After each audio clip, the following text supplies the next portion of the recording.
पिता भवन जब गही भवानी, दचित्रा से कहूँ न सनमानी। सादर भले ही मिली एक माता, भगिनी मिली बहुत मुस्काता। भवानी जब पिता दक्ष के घर पहुंची, तब दक्ष के डर के मारे किसी ने उनकी आव भगत नहीं की।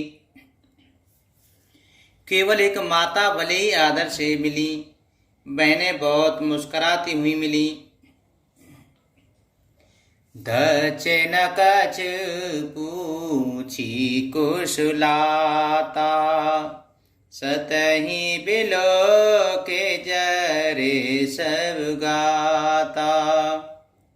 सती जाए देखियो तब जागा, कतहु न दीख शंभु कर भागा। दक्ष ने तो उनकी कुछ कुशलत तक नहीं पूछी। सती जी को देख करके उल्टे उनके सारे अंग जल उठे। तब सती ने जाकर यज्ञ देखा तो वहां कहीं शिवजी का भाग दिखाई न दिया। तब ऊंचे तो चढ़े हो जो शंकर कहेऊ, प्रभु अपमानु समझे और दहेऊ। पाछे दुख ना हृदय असुव्यापा, ये जैसे भयहूँ महापरितापा। तब शिवजी ने जो कहा था वह उनकी समझ में आया। स्वामी जी का अपमान समझकर सती का हृदय जल उठा। पिछला पति परित्याग का दुख उनके हृदय में उतना नहीं व्यापा था जितना महान दुख इस समय पति अपमान के कारण हुआ है। जदपि जग दारुण दुख नाना, सबते कठिन जाते अभिमाना। समझे सो सती ही भयो अति क्रोधा, बहुवेद जननी कीने प्रबोधा। यद्यपि जगत में अनेक प्रकार के दारुण दुख हैं, तथापि जाति अपमान सबसे बढ़कर के कठिन है। ये समझकर सती जी को बड़ा क्रोध हो आया। माता ने उन्हें बहुत प्रकार से समझाया और बुझाया। सेवे अपमान न जाए सहे, हृदय न हो ये प्रबोध। सकल सभी हटे हटिक तब बोली बचन सक्रोध। सियापति रामचंद्र जी की जय, पवन सुत हनुमान जी की जय। परंतु उनसे शिव जी का अपमान सहा नहीं गया। इससे उनके हृदय में कुछ भी प्रबोध नहीं हुआ। तब वे सारी सभा को हठपूर्वक डांट करके क्रोध भरे वचन बोली। सुनहु सभासद सकल मुनिंदा, कही सुनी जेन शंकर निंदा। सो पाल तुरत लयबु सब काहूँ, भली भांति पछेतावो पिताहूँ। हे सभासदों और सब मुनीश्वरों, सुनो। जिन लोगों ने यहाँ शिवजी की निंदा की या सुनी है, उन सबको उनका फल तुरंत ही मिलेगा और मेरे पिता दक्ष भी भली भांति पछताएंगे। संत शंभु श्री पते अभिवादा, जय जय सीताराम। सुनिए जहाँ ता असीम मर्यादा, जय जय वीर हनुमान। काटिए तासु जीव जो बसाही, जय जय सीताराम। श्रवण मुद न चले पराई, जय जय वीर हनुमान।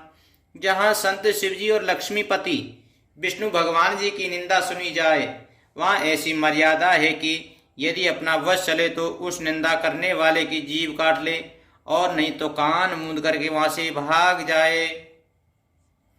जगेत जगेत तमा महेशु पुरारी, जगत जनक सब के हितकारी।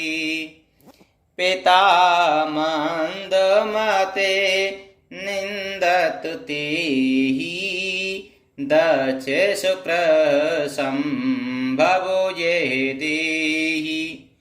त्रिपुर दैत्य को मारने वाले भगवान महेश्वर संपूर्ण जगत की आत्मा हैं। वे जगत पिता और सबका हित करने वाले हैं। मेरा मंद बुद्धि पिता उनकी निंदा करता है और मेरा यह शरीर दक्ष ही के वीर से उत्पन्न है। तजहूँ तुरत देती ही हेतु, और दर चंद्र मौले वृष केतु। असि कहे जोग अग्नि तनु जारा, भयहूँ सकल मख हाहाकारा। इसलिए चंद्रमा को ललाट पर धारण करने वाले वृष केतु शिव जी को हृदय में धारण करके मैं इस शरीर को तुरंत ही त्याग दूंगी। ऐसा कहकर के सती जी ने योगा अग्नि में अपना शरीर भस्म कर डाला। सारी यज्ञशाला में हाहाकार मच गया। सती मरण सुन शंभुगन, लगे करन मुख खीस। यज्ञ विध्वंस विलोक भृगु, रक्षा कीन मुनीश। सियापति रामचंद्र जी की जय, पवन सुत हनुमान जी की जय। सती जी का मरण सुन करके शिव जी के गण यज्ञ विध्वंस करने लगे। यज्ञ विध्वंस होते ही देख करके मुनीश्वर भृगु जी ने उसकी रक्षा की। समाचारे सबे शंकर पाए, वीर भद्र करे कोपे पठाए। यज्ञ विध्वंस जाय तिन कीना, सकल सुरन विधवत फल दीना। ये सब समाचार शिव जी को मिले। तब उन्होंने क्रोध करके वीरभद्र जी को भेजा। उन्होंने वहां आकर के यज्ञ विध्वंस कर डाला और सब देवताओं को यथोचित फल दंड दिया। भे जगदम्बे विदित दज सोई, जय जय सीताराम। जस गज संभव मुख के होई, जय जय वीर हनुमान। ये इतिहास सकल जग जानी, जय जय सीताराम। ताते में संक्षेप बखानी, जय जय वीर हनुमान। दक्ष की जगत प्रसिद्धि वही गति हुई जो शिवद्रोही की हुआ करती है। इस इतिहास सारा संसार जानता है और इसलिए मैंने संक्षेप में वर्णन किया है। सती मरत हरि सन बर मांगा, जन्म जन्म शिव पद अनुरागा। तेहि कारण हेम गिर गृह जाई, जनमी पारे बती तनु पाई। सती ने मरते समय भगवान हरि से ये वर मांगा कि मेरा जन्म जन्म में शिव जी के चरणों में अनुराग रहे। इसी कारण उन्होंने हिमाचल के घर जाकर के पार्वती जी के शरीर में जाकर के जन्म लिया है। जब ते उमा शैलगृह जाई, सकल से ते संपत्ति तां छाई। जहाँ ता मोने न सुआश्रम कीने, उचित बास हेमो भूधर दीने। जब से उमा जी हिमाचल के घर जन्मी तब से वहाँ सारी सिद्धियाँ और संपत्तियाँ छा गईं। मुनियों ने जहाँ तहाँ सुंदर आश्रम बना लिए और हिमाचल ने उनको उचित स्थान दिए। सदा सुमन फल सहित सबो, द्रुम नभ नाना जात। प्रगति सुंदर शैल पर, मनिया करे बहु भात। सियापति रामचंद्र जी की जय, पवन सुत हनुमान जी की जय। उस सुंदर पर्वत पर बहुत प्रकार के सब नए नए वृक्ष सदा पुष्प फलयुक्त हो गए और वहां बहुत तरह की मणियों की खानें प्रकट हो गईं। मंगले भावने अमंगल हारी द्रवहु सुदशरथ अजीर बिहारी।